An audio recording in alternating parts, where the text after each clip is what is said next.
The rocket trip has been the subject of criticism and ridicule this past week, particularly aimed at philanthropist Lauren Sanchez. So now she's a philanthropist. Some rich assholes always called a philanthropist. Right. Now she's a philanthropist. She's not an author like she was in the New York Post piece. Now she's a philanthropist. And typically the philanthropist thing is something that well-to-do dickheads did in like the 30s and 40s and 20s when they would trot around the world and find these uncivilized peoples and go on their hunting expeditions. Their title was philanthropist because they, in fact, sat around all day doing nothing and then donated some of their funds for the good of the community. Let me see. Where was I? Particularly aimed at philanthropist Lauren Sanchez. And then Slate says, in parentheses, better known as Jeff Bezos' fiance. Journalist Gayle King, in parentheses, better known as Oprah's best friend. Sorry, Gayle, it's true. And singer Katy Perry, better known as current day flop. Damn. Ooh, vicious. For exhibiting astronomical levels of out-of-touchness in times that are best described as troubled. Even their fellow Richies, including such celebrities as Olivia Munn, Olivia Wilde, and Emily Ratajkowski. Is that how you say her name? I have no idea. There's a trick J in the middle of it, so. Have piled on, calling the event gluttonous and, quote, end times shit. I mean, I wouldn't go that far. That's a little bit much. Yes. King has since defended her decision to become an astronaut for a day, telling Extra that she wishes, quote, people would do more due diligence, unquote, before criticizing them. My question is, have y'all been to space?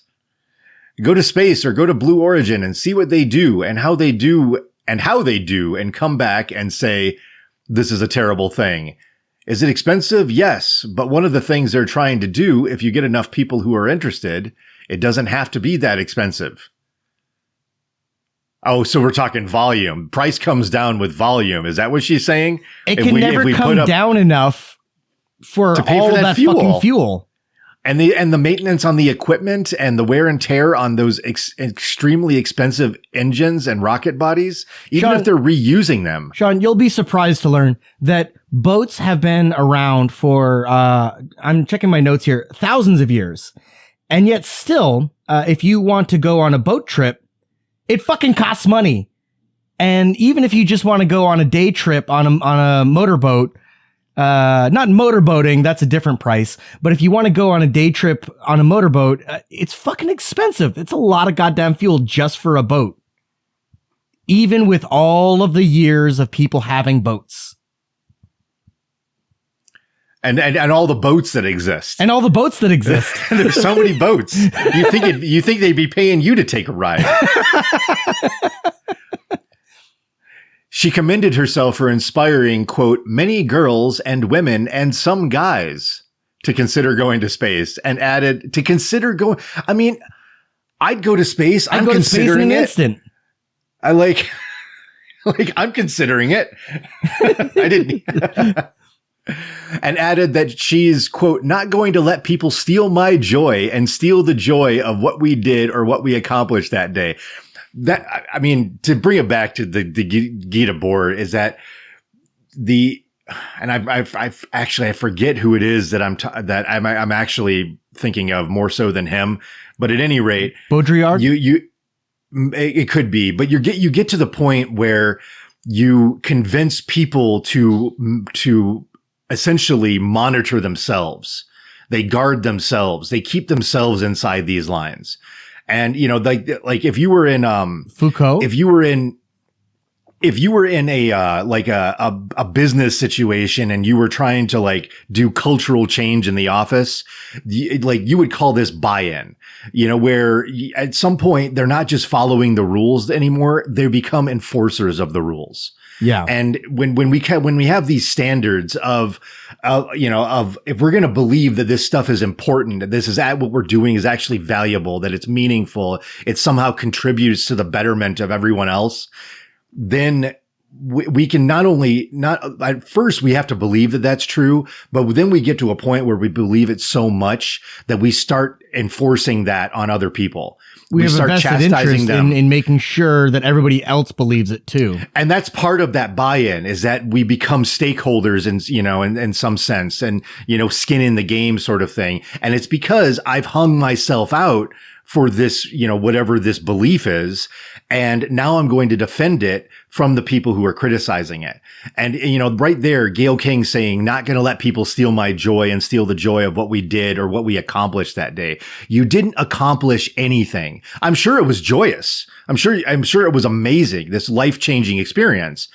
They seem to be almost immune to that on landing, though. I mean, if you go back and contrast how William Shatner's reaction was when he stepped out of that capsule, when he went up on one of those Blue Origin rockets, and how he was basically speechless.